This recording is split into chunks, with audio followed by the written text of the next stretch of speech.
Good morning. Good morning. It's always awesome to get such the great hum of the vibe and the chatter of great conversations and good fellowship here at the Carter Center on a Friday morning, a brisk and chilly December morning here in Atlanta.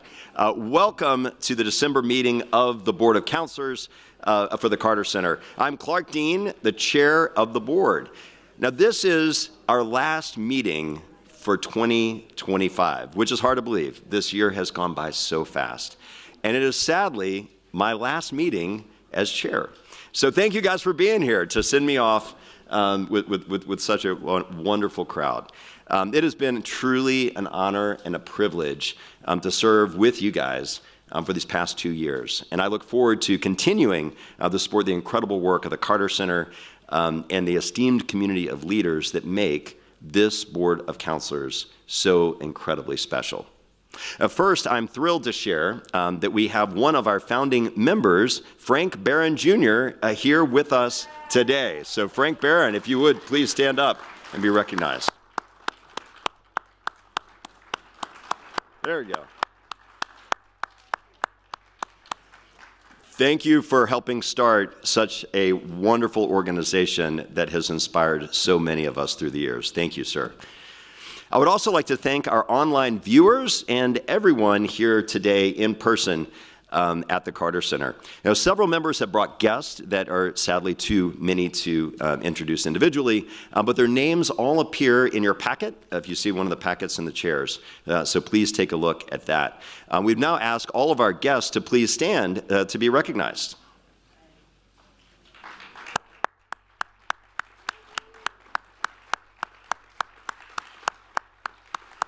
Welcome, guests. Today's meeting will be exciting, as they always are. We'll hear from Carter Center Board Chair Jason Carter, CEO Paige Alexander, and program staff giving 3 compelling presentations that offer a glimpse of the incredible work happening on the ground to advance peace and health around the world. But first, I'd like to recognize a few other groups that are joining us today. Among us, we have members of Atlanta's diplomatic community. I will ask each of you to please stand, and we'll hold our applause until the whole group is standing. We welcome the Consul General of the Netherlands, Jaap Veerman. Consul General, Canada, Rosalynn Kwan. There we go. We got everybody stand up. Jaap, there we go. Consul General of Belgium, Catherine Raymakers. Consul General of Ireland, Frank Groom. Consul General of Japan, Kanishi Matsuo. Honorary Consul General Guyana, Marva Jacobs. Honorary Consul General Latvia, Kevin Kaspir. Honorary Consul General Finland, Kari Lindberg. Honorary Consul General Cyprus, Polixi Potter. Ambassador Walid Shassim Dean, Special Envoy for Trade and Investment of Sierra Leone. And Jean Hanratty, Senior Consultant of the Hong Kong Information Office. And finally, last but not least, Natalie Rivard, who's the Delegate of the Quebec Office, Atlanta. Have I missed any consuls or honorary consuls general? Oh, okay. Well, please. Yeah. Outstanding. In Slovakia. Thank you so much. Good to see you. Absolutely. Thank you all so much for being here.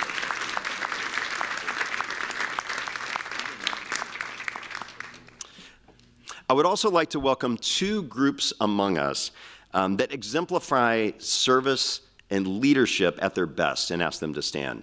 Today we are thrilled, as we always are, to have members of the Lions Club joining us here today. If you guys would please stand. And today, this esteemed group has not only the Atlanta Lions, we have the Atlanta Caribbean Lions, we have the Alpharetta Lions, the Roswell Lions, the Woodstock Lions, and some charter members of the soon-to-be Atlanta Omega Leo Club, which is a club for young adults. That's a lot of Lions, but we're glad that you're all here today being with us. So thank you so much.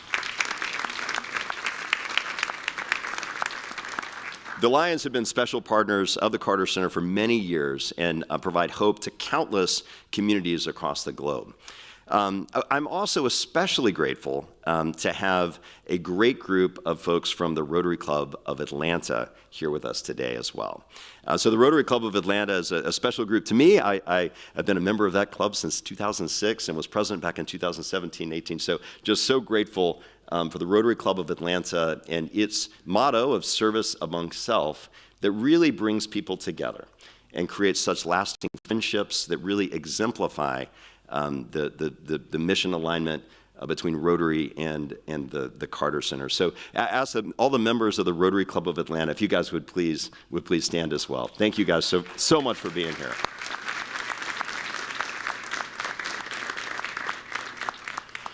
I'll also note here, which is actually fairly new to me. I've always known that President Carter was a member of the Lions Club, which is great, and I think I always acknowledge that. What I didn't know is he was also a Rotarian. Now, I'm not sure why somebody waited till like my last meeting of 2 years to tell me that he was also a Rotarian, but thank you for being a Rotarian, and I know that he is smiling upon us here today with a room packed with so many Lions and Rotarians. So thank you guys all for being here. I would also like to welcome Dr. Meredith Evans, the director of the Jimmy Carter Presidential Library and Museum, here today. And Dr. Evans, as always, invites us to join her after this meeting for a complimentary tour of the Carter Center Museum and Library, which I will say, if you haven't done it, you should absolutely do it. It is an extraordinary asset for the city. Come, bring your family, bring your friends around the holidays. If people coming through Atlanta, you're trying to figure out what to do, you should take them through it. It is inspiring, and you'll leave inspired. It is also my pleasure to welcome many members of the Carter Center leadership who are with us here today. We have, and actually on the program later, Matthew DeGallon, the Vice President of Communications. Matthew joins us on stage later and will be presenting on some of the great work that Communications has been doing here at the Carter Center.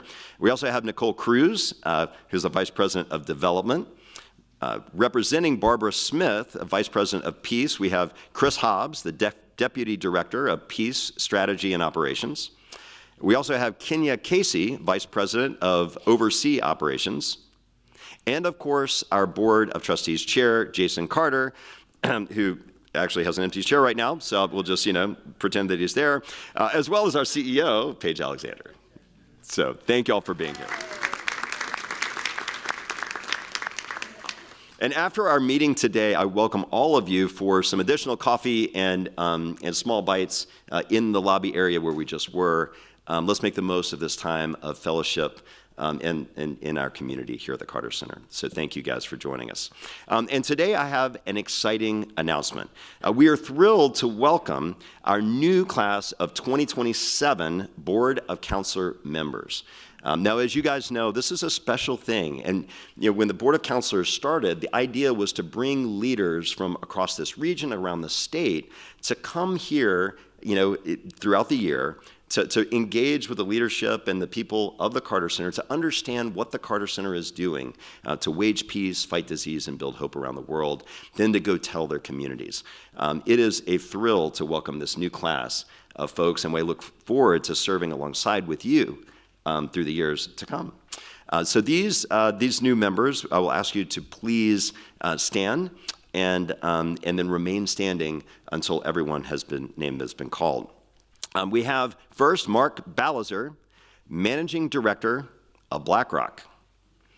Thomas Carter, and please hold your applause to the end. I know we all want to cheer for Mark. I mean, who doesn't want to cheer for Mark? But we're going to wait till the end. Thomas Carter, who's a junior at Midtown High School, an esteemed community leader here. Oh no, debate tournament. So he's off doing some of the kind of great work that we applaud here at the Carter Center. So not here with us today.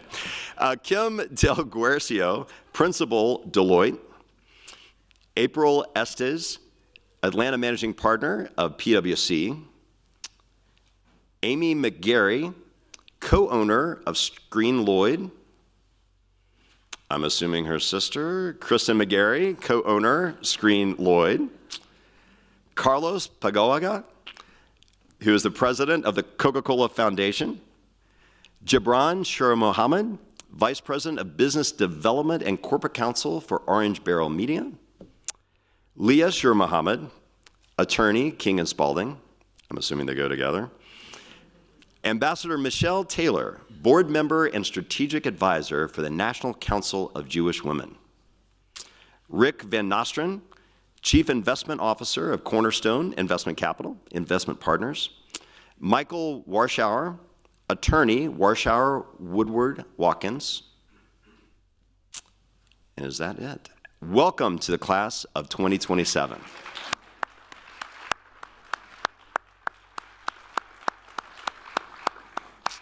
And now, on with our program. First, we'll hear from Beth Plachta and Aaron Chrysler, who both serve as Associate Directors of the Human Rights Program. Beth and Aaron will present Meeting the Moment in the DRC, Why It Matters and What We Do. Next, we'll hear from Sarah Phillips, the Associate Director of Rosalynn Carter Mental Health Caregiving Program, where she will discuss parity and the role of the business community. Finally, Matthew DeGallen, Vice President of Communications, and Soya Ellison, Director of Storytelling, will present Bringing You the World via Video, which they do so well. After these presentations, we'll hear from Paige Alexander, outstanding, who will make remarks and take questions.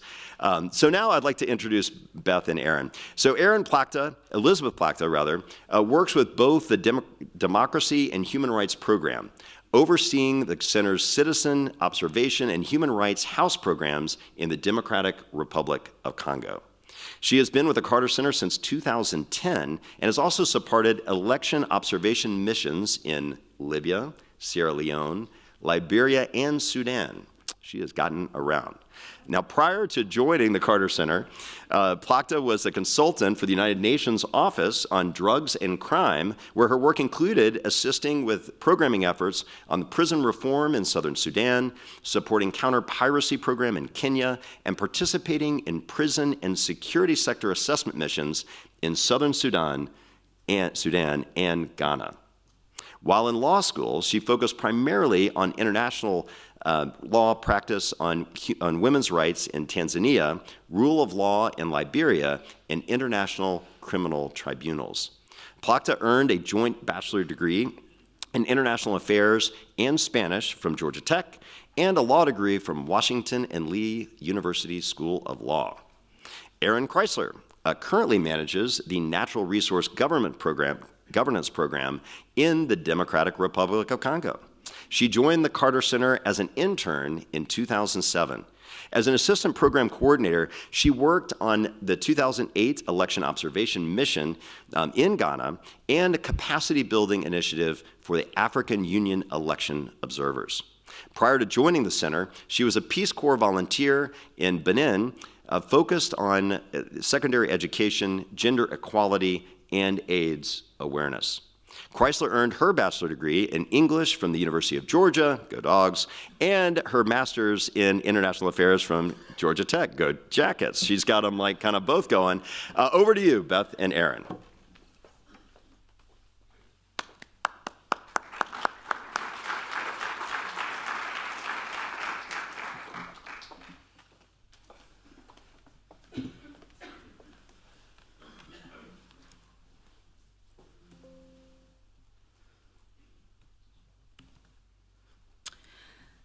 Good morning, all, and thanks very much for the warm introduction, Clerk. Well, Aaron and I are always thrilled to talk about our favorite subject, the Carter Center's work in the DRC. We're particularly excited to talk with y'all about it today because, as you will soon see, this is a really consequential moment in the DRC's history. And what happens now is going to have lasting and global impacts. During the next 10 minutes, we aim to provide just a small snapshot of the work that we do in the DRC with cross-programmatic efforts. And we hope that this will show how we are uniquely situated to respond to this moment in the DRC. For those of you who don't spend your whole day thinking about the DRC, it's probably worth noting that the DRC is the largest country in sub-Saharan Africa, roughly the size of Western Europe, with a border of 9 countries. As the Carter Center currently works in 14 of the 26 provinces, this work is akin to working in a region rather than just a country. This fact is emphasized when you consider the fact that it has a population of over 100 million people, 60% of which are youth, and it is comprised of over 200 ethnic groups. There are several aspects of the DRC's regional and global importance. First, it's one of the most mineral-rich countries on the planet. It produces 70% of the world's cobalt and has significant reserves of lithium, coltan, and other strategic minerals needed for the clean energy transition. An estimated 90% of the DRC's mineral resources are undeveloped, worth roughly $24 trillion in potential value. Second, environmental significance. The DRC is home to the second largest rainforest in the world and huge renewable energy potential through hydropower. At the same time, it's highly vulnerable to climate impacts, making it both a global climate asset and a climate risk. Third, the DRC's size and central location mean that its stability affects trade, security, and political dynamics across the region. And finally, conflict, displacement, and environmental stress have left millions of people vulnerable, and repeated disease outbreaks have regional and global health consequences. This is a critical moment for the DRC. Despite this vast mineral wealth, most Congolese people have not seen any benefits from their natural resources, and communities near extractive operations have faced displacement, lost livelihoods, and negative health and environmental impacts. The ongoing conflict intensified in January when rebels seized several cities in eastern DRC. The fighting has destabilized the region, displacing over 5 million people and fueling human rights violations. Multiple peace initiatives are underway, though none have been successful thus far. At the same time, civil society actors that are defending human rights and fighting against corruption are facing increasing attacks and repression, but at the same time, decreasing international support, precisely when they're most needed. This is all unfolding as the country moves towards the 2028 elections, with many early preparations not yet in place, and increasing uncertainty about whether credible elections will be held. Overlaying all of this is the surge in global demand for critical minerals. The US and DRC recently signed a strategic partnership that will accelerate new investment in DRC. This can create opportunities for development and growth, but it also comes with increased risk of corruption and exploitation if it's not managed in a transparent way. In this moment, in this context, the Carter Center's cross-program work that covers human rights, elections, and natural resource governance directly addresses these risks at a time when early interventions can have an outsized impact on longer-term outcomes. We accomplish our work by carrying on the legacy of President and Mrs. Carter. We talk with everyone, Congolese civil society, government, and the private sector in a constructive way. Our nearly 2 decades-long presence in the DRC has enabled us to confront enduring challenges that require a sustained perseverance to address.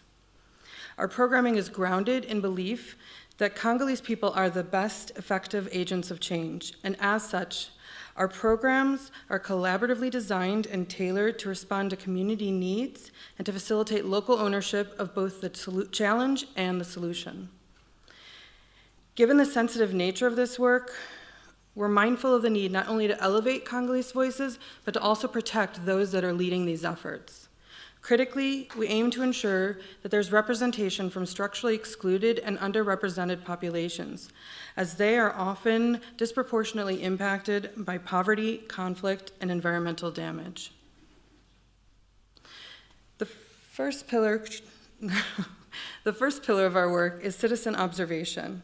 At this moment, it's even more critical that the center works to ensure that election issues remain on the public agenda, and that we maintain our commitment to local partners that monitor developments that can strengthen or undermine electoral credibility. The center's programming supports partners that work to transition election recommendations from citizen and international observers into legal and procedural changes. Through inclusive convenings, the center and its partners seek to continue to engage a wide range of decision makers, civil society, and academics that are best placed to promote these electoral reforms. Additionally, we recently worked with a Congolese research group to conduct a civic space assessment in 13 provinces, identifying challenges, barriers, trends, and concerns, which we then shared more broadly with an aim of promoting better collaboration in the sector and reducing duplication of efforts. Most importantly, this assessment is now being used by the 7 provincial coordination groups that we've helped establish that are developing specific strategies that will support a robust, effective civil society. These strategies lay out concrete, actionable approaches to which a wide range of actors, formal and informal, can contribute. Over the next few months, we'll continue supporting strategic plan implementation by providing funds for small, responsive activities. Some recent microgrant-funded activities have included initiatives that helped establish a provincial dialogue framework between police and citizens, have used community radio to promote governance education, and have implemented interventions aimed at overcoming cultural and educational barriers to women's political participation. The second pillar of our work is our Human Rights House program, which has 3 main aspects: promoting the rights of women, increasing positive participation by youth, and protecting human rights defenders. Firstly, we recently began a 7-year expansion of our Women's Voice and Leadership Initiative with generous support from the Government of Canada, and this will build on the first phase of our programming, where we reached over 1.5 million women and girls, funded nearly 100 women's rights organizations, strengthened the capacity of 21 partners. Among the many impacts of the programs, some of the ones that we're most proud of are the fact that it promoted literacy among 264 women, created 19 clubs to reduce intercommunal tensions, increased the economic power of over 3,000 women, and ended 7 harmful local cultural norms that imposed physically violating acts or degrading treatment on women.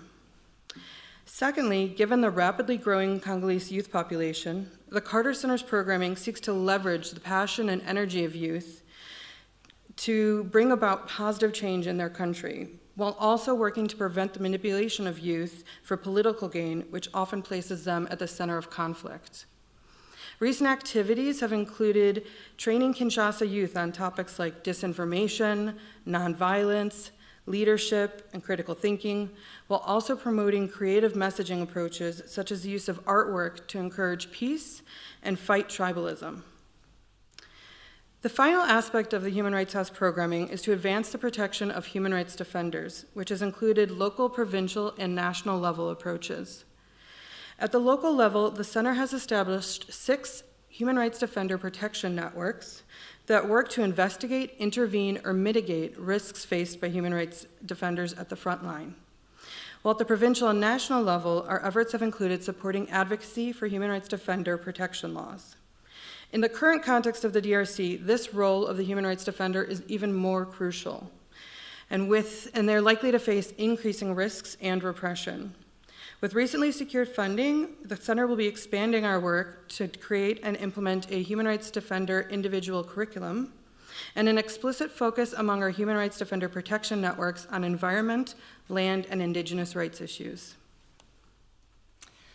The third pillar of our work is natural resource governance. Essentially, the goal is to maximize the benefits of natural resources to communities and minimize the negative impacts.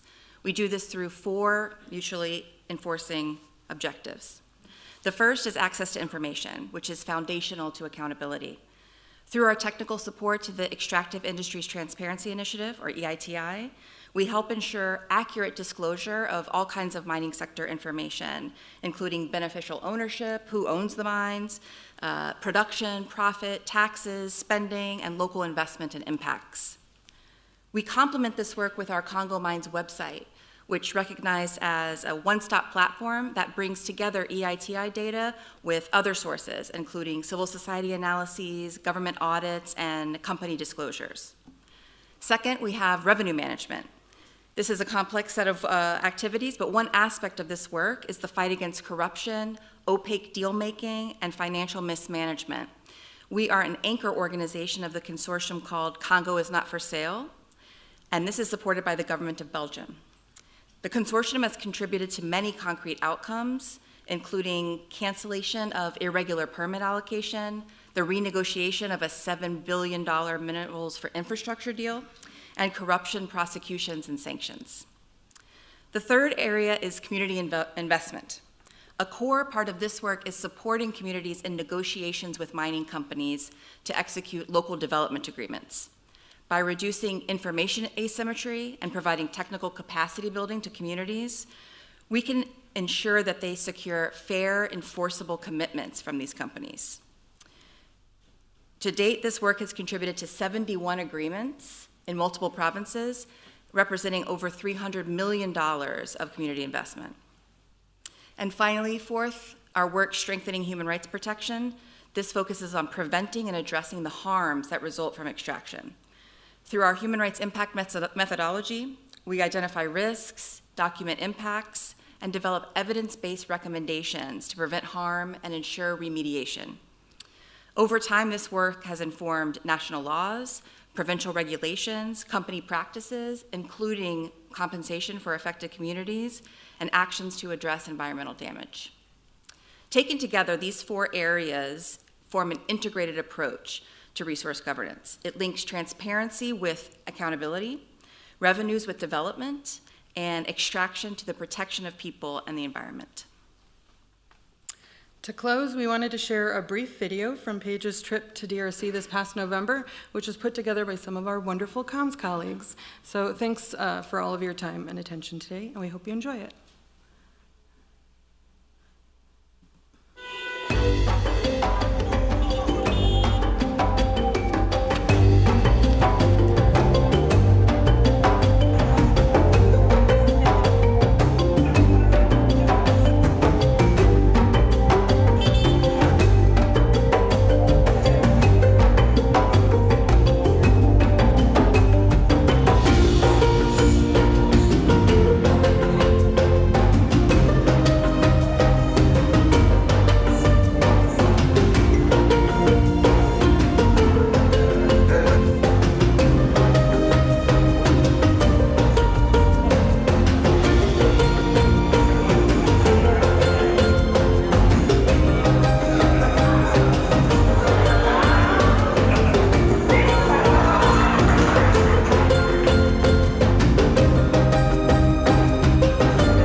Thank you, Beth and Aaron. Thank you for the incredible work you're doing at this important African country, and for the way you engage people, empowering them and enabling them to take ownership in these programs. And I think that's one of the things the Carter Center does so well. Next, we have Sarah Phillips. Sarah brings a background in legislative relations, policy strategy and analysis, and coalition building to her role with the mental health program, where she leads a team advancing behavioral health parity, payment for youth mental health services, mental health for older adults, and the decriminalization of mental illness and substance abuse disorders. Previously, Phillips served as the Director of Policy Strategies at the Georgia Health Initiative, monitoring the policy environment to design and implement strategies to promote health equity right here in Georgia. As a Senior Manager of Policy and Advocacy at Georgia Watch, Phillips identified the needs of disparate impacts affecting historically marginalized populations and guided the development and implementation of equitable policies to combat these disparities. In addition, she worked at the Georgia State Capitol, conducting policy research and legislative analysis.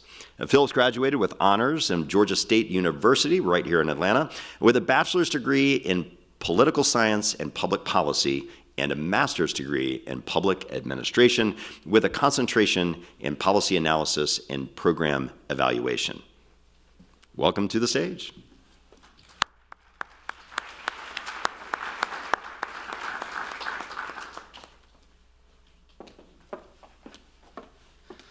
Good morning, everyone. Thank you so much, Clark, for the very warm welcome. I'm really very honored to be here joining you all in this space today.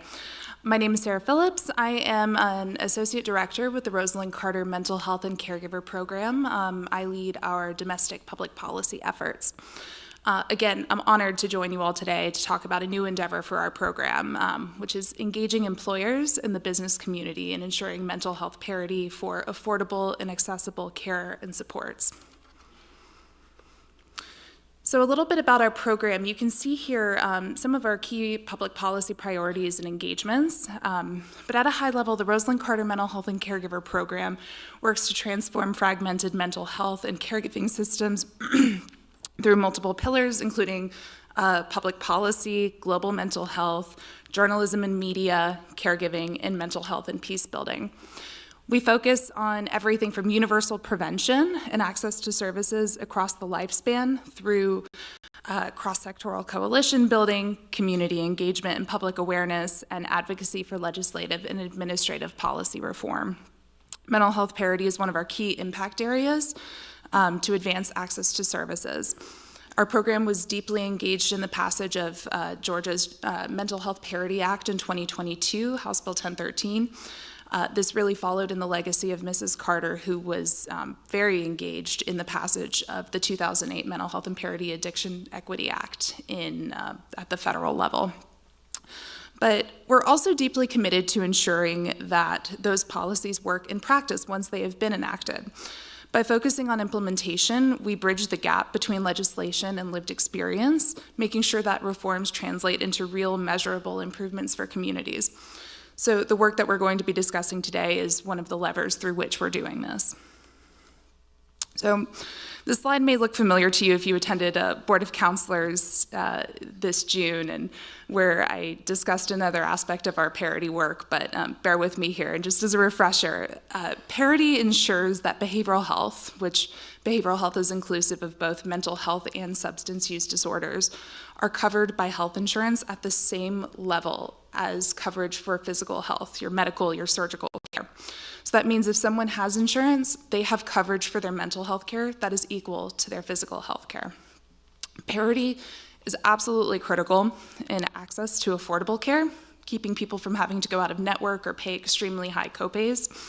And the lack of parity in coverage, I like to say it can also reinforce stigma toward having a mental health concern or a substance use disorder. By insurance not paying for mental health care like it might physical health care, it reinforces the idea that mental health is out of the norm, but it's not. Mental health is healthcare. Mental health care is healthcare. And mental health parity contributes to an overall environment of mental health promotion.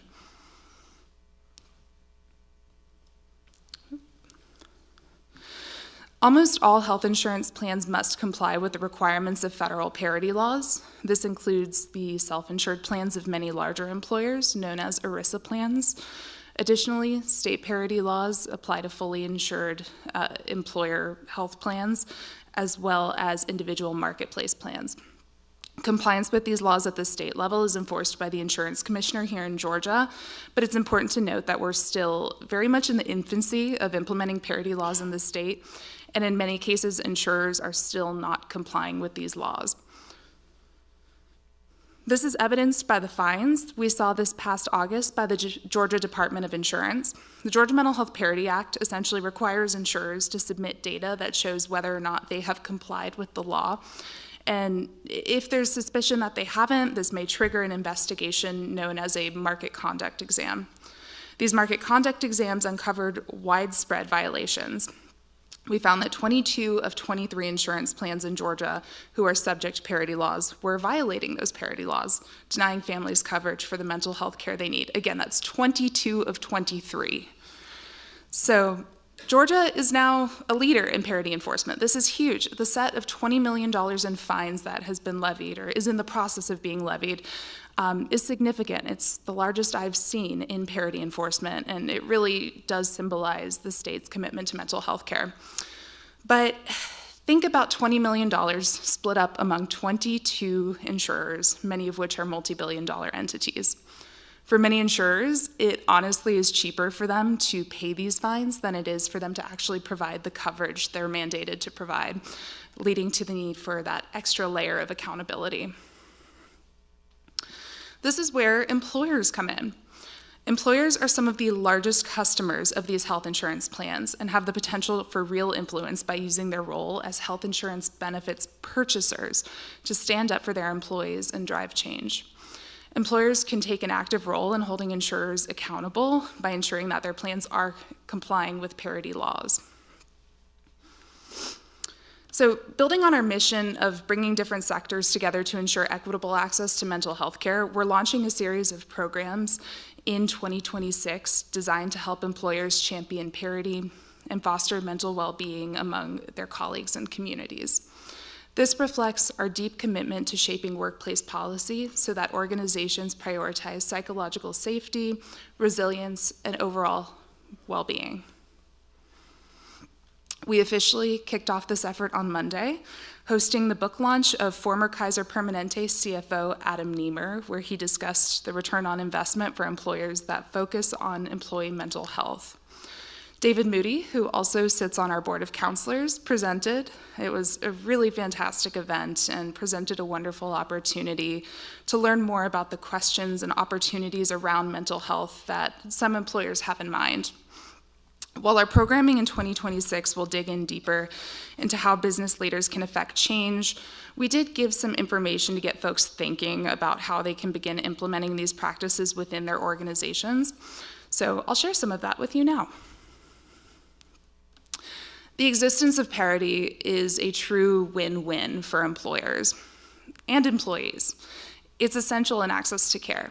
It ensures that people do not face barriers to insurance coverage that can prevent them from getting the behavioral health care that they need.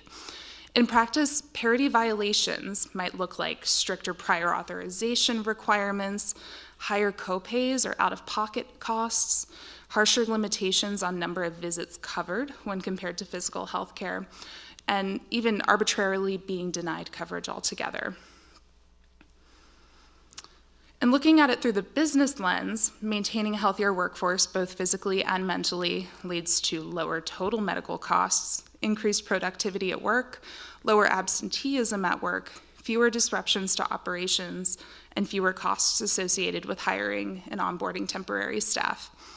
It's also important to note that organizations known to prioritize employee health and benefits have higher retention rates and maintain a competitive edge in the job market.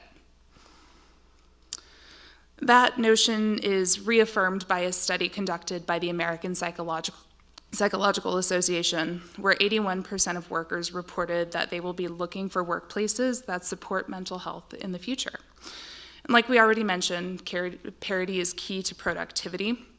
Depression alone is estimated to cost 200 million lost workdays in the US each year, costing employers millions. And parity is cost effective. Employees not receiving treatment for depression miss an average of 31.4 days per year and lose another 27.9 days per year due to lost productivity.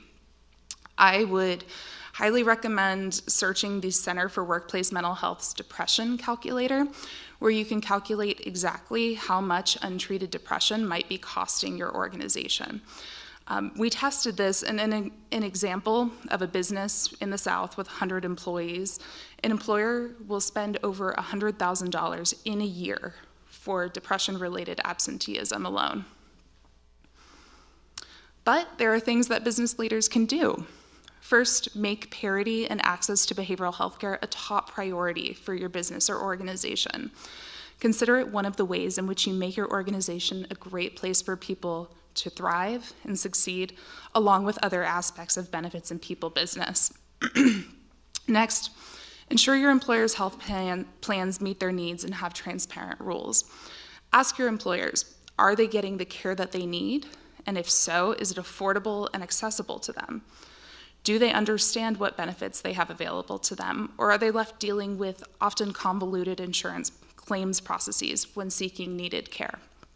Finally, partner up with your human resources staff to assess your health insurance benefits and come up with a plan for expressing clear expectations to your insurance companies and third-party administrators. And there are questions you can ask your insurer to begin this conversation. Does our health insurance plan cover mental health and substance use disorder care? And if so, does our plan ensure parity? So if fully insured, ask your health insurance company to demonstrate how they're complying with state parity law. They're required to respond to data requests every year for our state regulators anyway, so this is data that they should be able to supply. If self-insured, you can access your claims data and analyze them using the U.S. Department of Labor's self-compliance tool. If you Google it, you'll find it. It's a tool designed to assist group health plans and insurance issuers in evaluating compliance with the federal mental health parity law and related requirements. You might also ask, how robust is the list of in-network behavioral health providers? And how up-to-date is the provider directory? If there are not as many behavioral health providers available to employees as there are physical health providers, this can also become a parity concern. Employers are making a real difference in mental health. More employers are prioritizing workplace well-being and mental health benefits. We're seeing more EAP programs, virtual counseling, supports for caregivers, and flexible leave. But again, just to drive this home, another significant way that employers can really lead in this space is using their role as health insurance purchasers to ensure that employees are not left without access to affordable care amidst a crisis.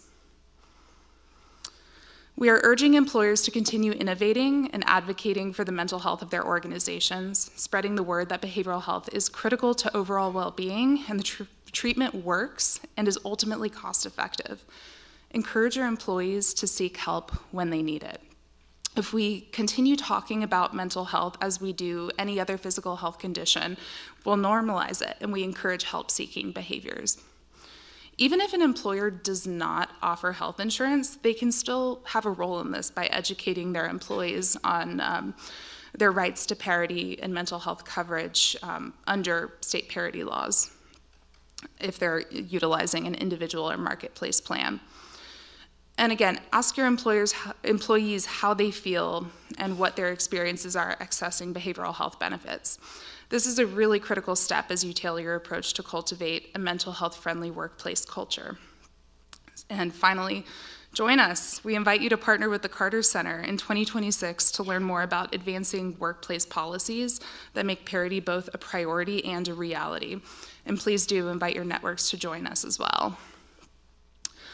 You can scan the QR code here or email us at mhppublicpolicy@cartercenter.org to receive announcements about these events and other resources, such as our forthcoming Employer Parity Toolkit, which will include a deeper dive into some of the information that I've covered here today and templates for how to go about communicating with your insurance plan. And we'll also be producing a return on investment report for upholding parity in the workplace. So scan the QR code, stay tuned with us, and there will be much more to come in supporting employers in this endeavor. It's been a real honor joining you this morning, and again, please consider us a resource as you continue to shape mental health among your organizations. Thank you.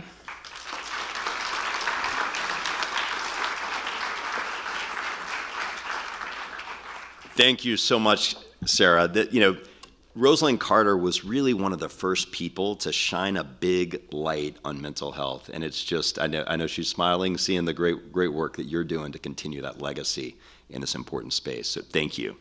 And next we have Matthew DeGallen, who leads the Carter Center's global effort to share its stories and impact with key audiences, using communications as a strategic tool that drives change.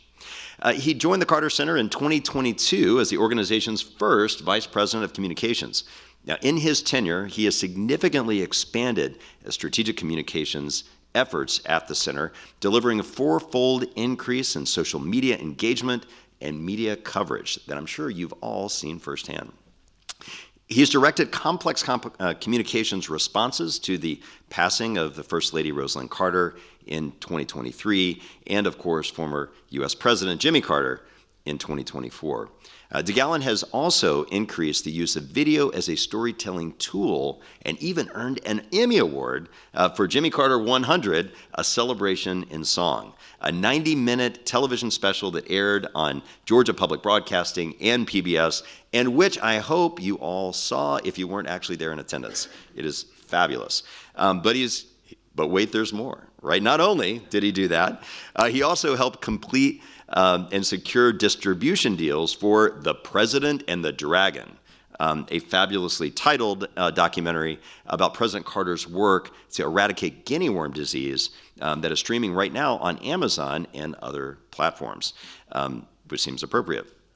Before coming to the Carter Center, DeGallen served in senior leadership roles at the United Nations, the Nike Foundation, Mercy Corps, CARE, the Girl Effect, and a London-based NGO. DeGallen began his career as a journalist for the Kansas City Star, and he has authored 5 books, 4 documentary films, including the 2004 documentary, The Last Child, The Global Race to End Polio, which means a lot to a lot of our Rotarians in the room as well. And that also appeared on PBS. DeGallen attended the University of Kansas and the Université de Bordeaux, earning degrees in journalism and French. He also attended the Harvard Business School's Humanitarian Leadership Program. And he is joined by Soya Ellison, who is the Director of Storytelling at the Carter Center. In this role, she is responsible for overseeing the production of creative materials that showcase the center's work and its impact. From 2014 to the fall of 2022, she was the Associate Director of Communications for the center's peace programs. Earlier in her career, Ellison worked as a newspaper reporter and editor at the Winston-Salem Journal, the Florida Times-Union, and our very own Atlanta Journal-Constitution. She also served in a variety of communications roles for Habitat for Humanity International and was a public and media relations director at the South Coast Repertory Theater in Costa Mesa, California. Ellison has a bachelor's degree from the University of North Carolina at Chapel Hill and a master's degree from the University of Alabama. Roll Tide, I have to keep that going. From before. She sometimes teaches communication, but don't kill me. Sometimes teaches communications courses at Kennesaw State University. Go Owls. I think that's right. Over to you, Matthew and Soya.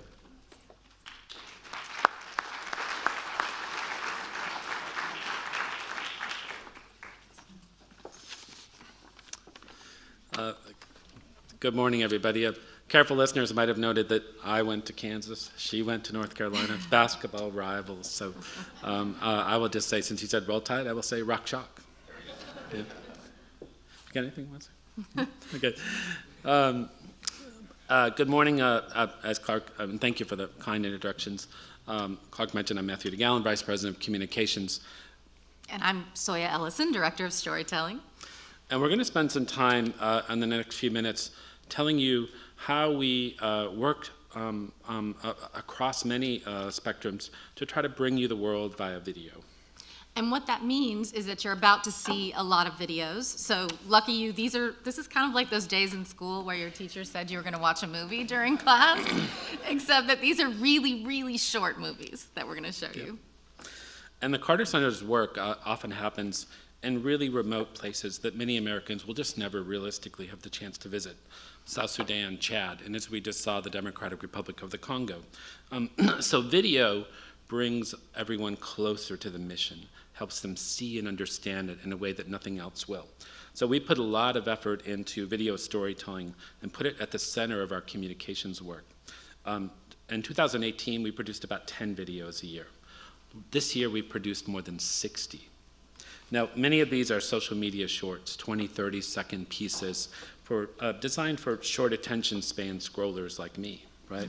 Now, others are 3 to 4 minute deeper dives that really help unpack a particular aspect of our work. And very occasionally, we go crazy, as Clark said, and we produce a feature-length documentary or a television special. But the bread and butter are these shorter pieces. So distribution is really important. We want to make sure people actually see the work. So we post them on social media, we show them through partners, we show them at meetings like this and on YouTube, and occasionally, again, those big distribution deals with PBS and others, and Amazon. So one of the other things that we decided to do just a little over a year ago was to produce our very first public service announcements, or PSAs. A lot of times, organizations like ours, when they do this, will hire a big agency to produce the films, but we produced ours in-house. We produced 30 and 60-second video versions, and then we worked with an expert distribution company to get it out into the world. And since that time, I need my glasses in order to give you numbers. Since then, these have aired more than 17,500 times on 230 stations across the country. They've been on basic cable, they've been in prime time on the networks, they've run in big markets and small markets. You could have seen them in tiny little WBKB in Alpena, Michigan, or you could have seen them in giant KTLA in Los Angeles. Depending on where you live, you might have seen them while you were watching Chicago Fire, or Jeopardy, or Dateline, or even an NFL football game. They have earned the equivalent of $12.2 million in free advertising so far. And since I'm in a business room, I did a little ROI calculation. And we've earned more than $508 for every $1 that we've spent to put them out in the world. And let's show you the 60-second version now. Where conflict and bloodshed have reigned for years, where sickness and neglect have afflicted generations, where desperation and pain have been the rule. The Carter Center is there, where access to information sets women free, where everyone can vote in fair and honest elections, where human rights are respected and ancient diseases are conquered. The Carter Center is there.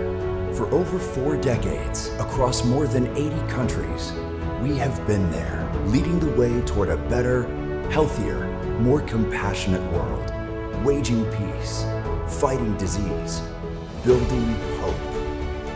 Be there with us.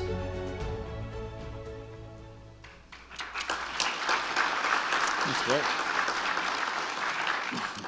Now, in the wonderful video that Aaron and Beth showed from the DRC, you might have seen a familiar face on the tarmac in Kinshasa, or was it Lubumbashi?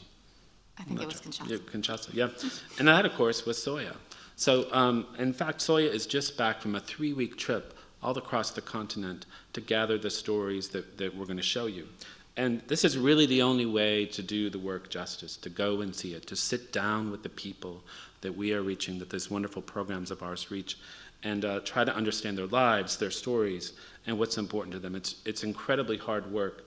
It takes a lot of effort, not just from Soya and her team, but from our friends in program and overseas operations, to put these trips together and come back with something meaningful. And nobody does it better than Soya and her team. Now, those of you who were with us last time may recall that Jason showed a short video from the Guyana election mission, another of these sort of energy pieces, as I like to call them, like the DRC piece. And Soya and her team, which includes Ron Borden, our videographer, and a couple other folks in her team, they produce those videos before they get back on the plane. Like, they're doing those in hotel rooms, sometimes in airports, sometimes in bars, maybe, I don't know. And they're really important, as you've seen. But when they get back, they do these deeper dives, the deeper dive pieces I talked about that really unpack the issues. And we want to show you one of those from Guyana to show you like what we do when we come back and have a little more time. So we're going to play that next.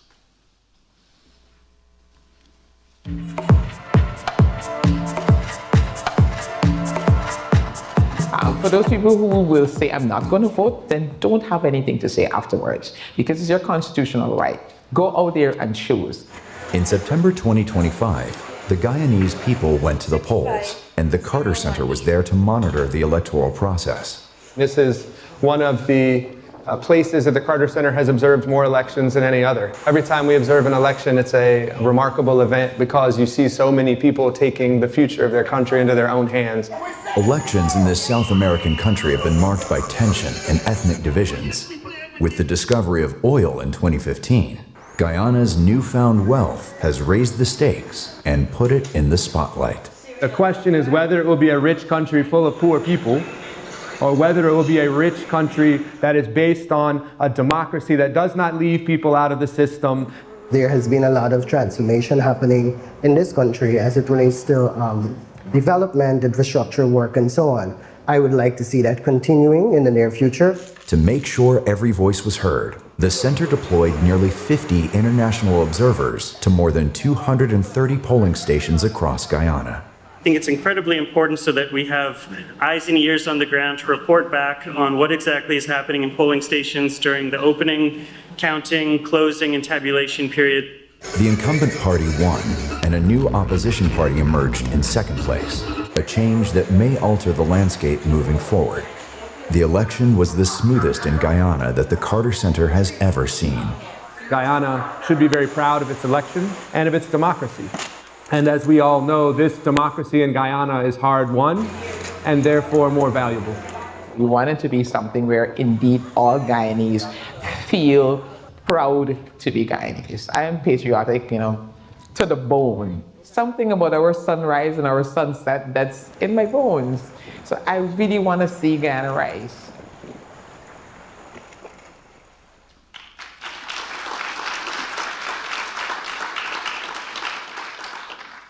So that video was about 2 minutes and 15 seconds. That is actually kind of long for a lot of today's short attention span scrollers. So the trips that we do abroad also give us the opportunity to create some really short pieces for social.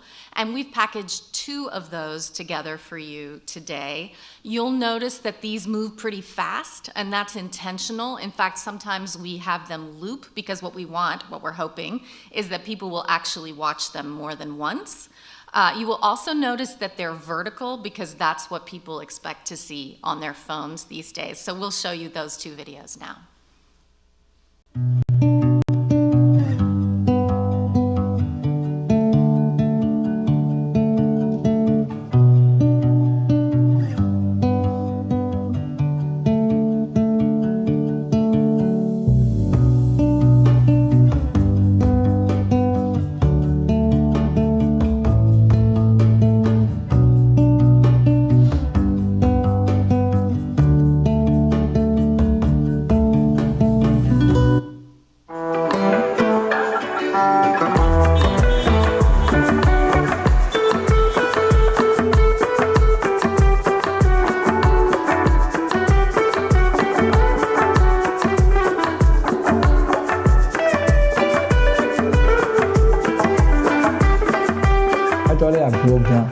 thinking I get to Bagos, you are already there, buddy.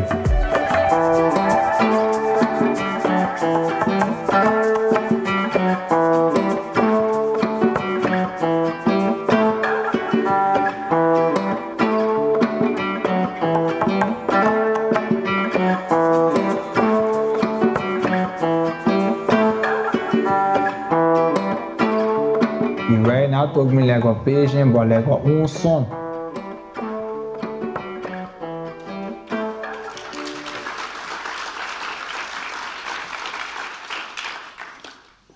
So we have one last video to share, and I think it's my favorite one of all. On one level, it's a tribute to Craig Withers. our recently retired Vice President of Overseas Operations, who helped build this organization over 37 years. And it's great to have Kenya Casey, our new Vice President of Overseas Operations, here with us, who's filling Craig's enormous shoes. On another level, it's a reminder that President Carter's vision continues to shape the organization. So Soya sat down with Craig, and she's produced a 4-part series of Craig's reflections. And this one is about the lessons he learned from our co-founder. And I think it's especially poignant to show that as we approach the 1-year anniversary of the passing of President Carter. So please enjoy this video, and thank you all. President Carter is very precise. He's very intelligent. He has a prodigious memory, and he remembers everything you've said to him. And if he asks you a question, you better have the answer. And if it's different than what you told him in the past, you better have a good reason for that.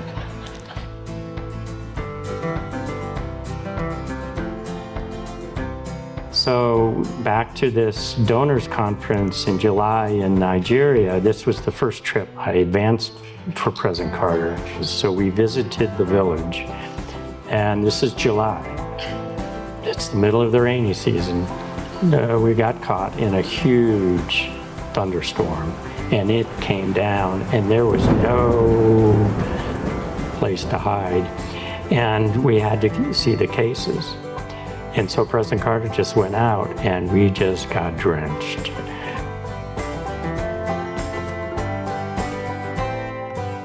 So I've been in a few situations where I've had some tough negotiations with government officials, and sometimes I've had to communicate messages that they don't want to hear. But I've had to do it in a way that doesn't get the Carter Center thrown out of the country.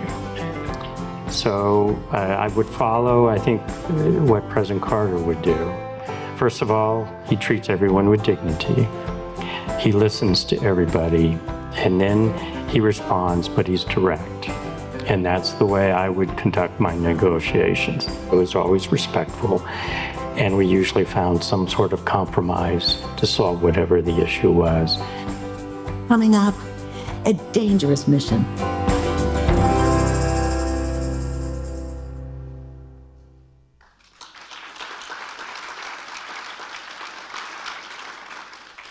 So if you want to hear about that dangerous mission, you will have to find it online. The best thing for you to do to find some of our stories, and if we can put up the other slide, is to go to our brand new, recently relaunched website, which really prioritizes visuals. And there's a link to stories that you'll see there in the top navigation, and you can find a lot of our work there. We've put up a QR code that will take you to the homepage, and we hope that you will scan that now and look at it at your leisure. But thank you for your attention.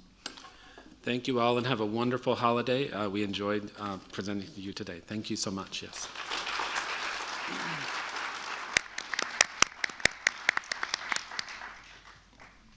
Thank you so much, Matthew and Soya.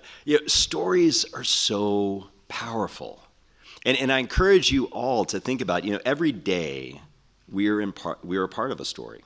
And you have stories in your own lives that oftentimes if we don't reflect on them, we don't think about how powerful those stories can be to share with others and advocate for change and inspiration.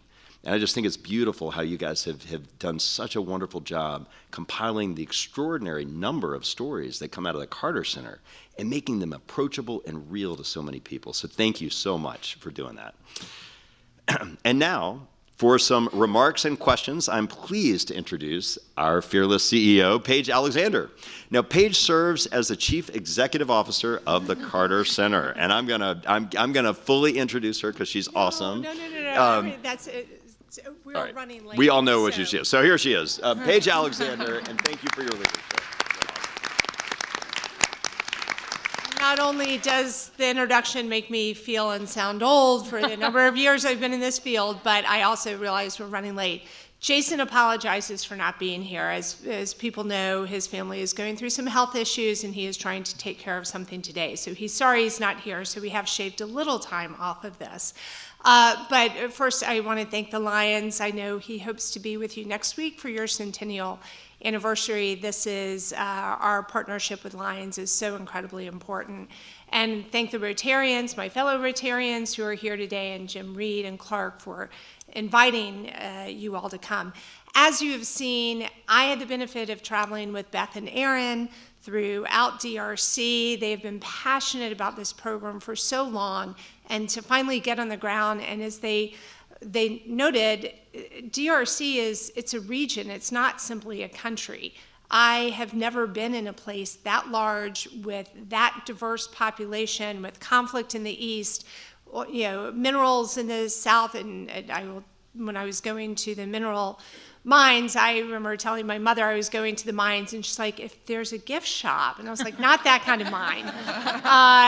But it's the kind that makes our phones work. It's the kind that really moves us forward technologically, and it was fascinating to see.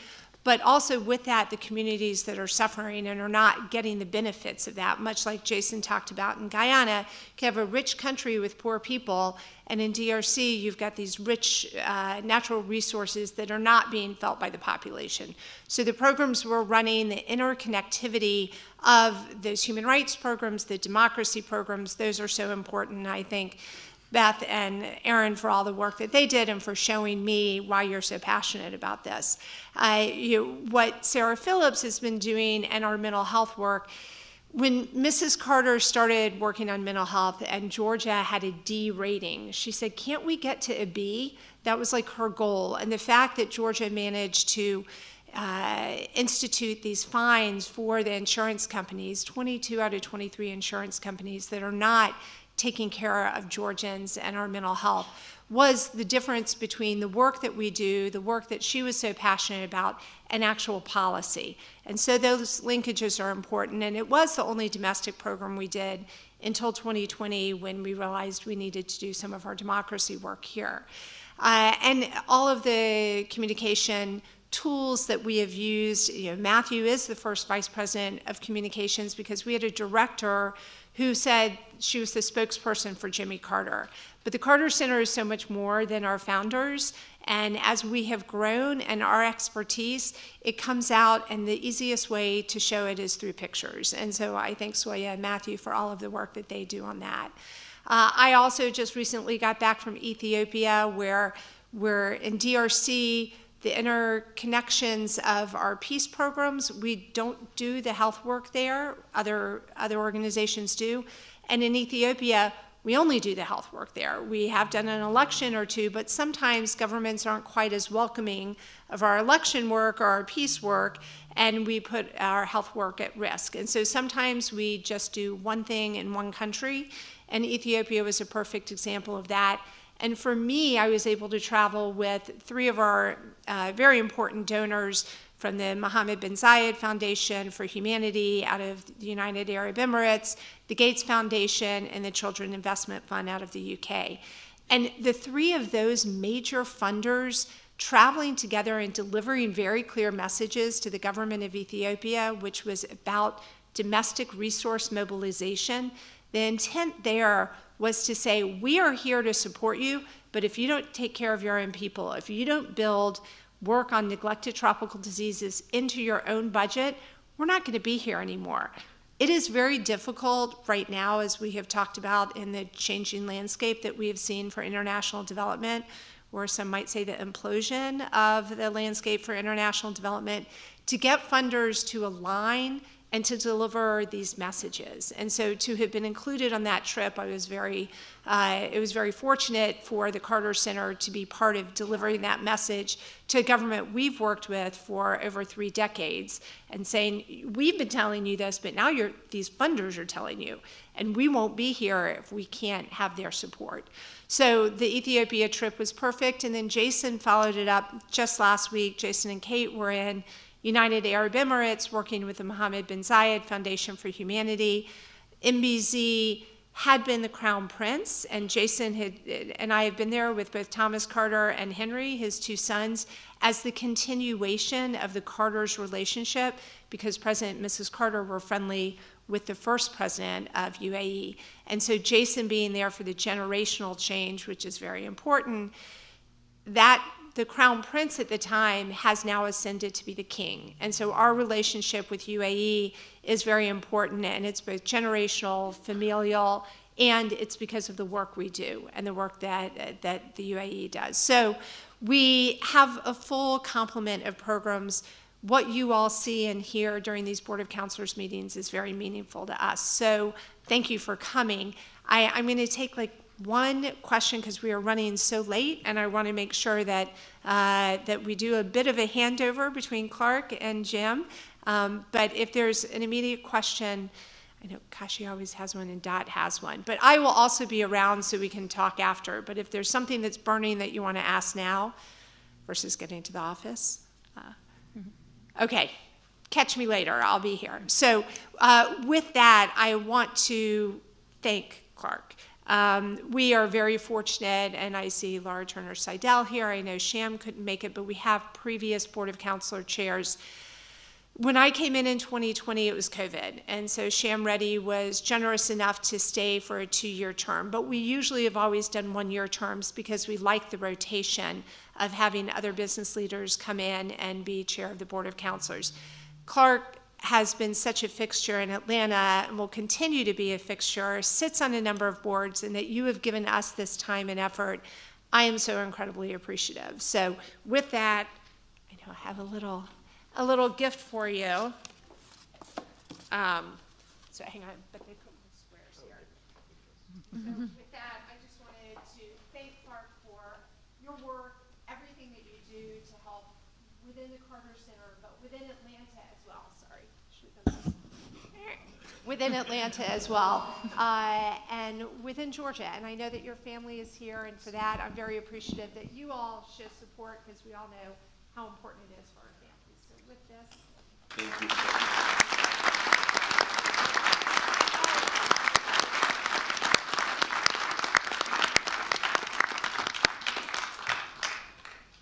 and I think that you're doing the introduction of Jim. And thank you so much, Paige. And thank you, all of you, who, this is just one of the most extraordinary organizations, and it's all because of you. It's the people that make it special, and it starts at the very top. Paige, thank you so much for all you do and the impact you have around the world. It's just incredible, just incredible. And before, my last thing to do is the thing I'm so excited about, and that is I get to introduce the incoming chair of the Board of Councilors, my good friend Jim Reed, who is, I think, right around here. Come on up, Jim. So Jim is president of a company that you may not have heard of, you should, but you are all almost certainly wearing right now. And that is the YKK zipper. If you ever looked on the back of your zipper, every zipper that's high quality comes from this man's company right here. We are so fortunate. Jim and I have been long friends through Carter Center, through Rotary International, and I just can't be more thrilled for your service and for assuming this role. Jim has been, again, involved with the Carter Center for a long time. His company has been very involved in the Carter Center for a long time, been a big supporter. And so welcome, Jim, and we're excited about next year and the next 2 years under your leadership. So thank you so much. Thank you. Thank you. Congratulations. Thank you. Thank you for staying late. Let's get one thing out of the way. Schistosomiasis.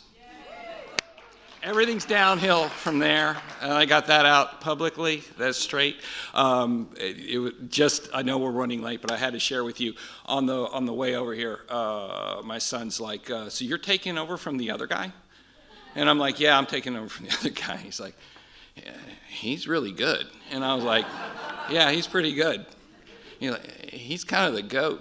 And I'm like, "Yeah, thanks." And he said, I said, he's running for governor. And he's like, "Yeah, that makes sense." So I have no discernible skills. I'm not running for anything. But I will try to get people's names pronounced correctly. That's my number one objective. Also, I did want to say how energized I am every time I show up to get to hear about the tremendous work that these folks are doing.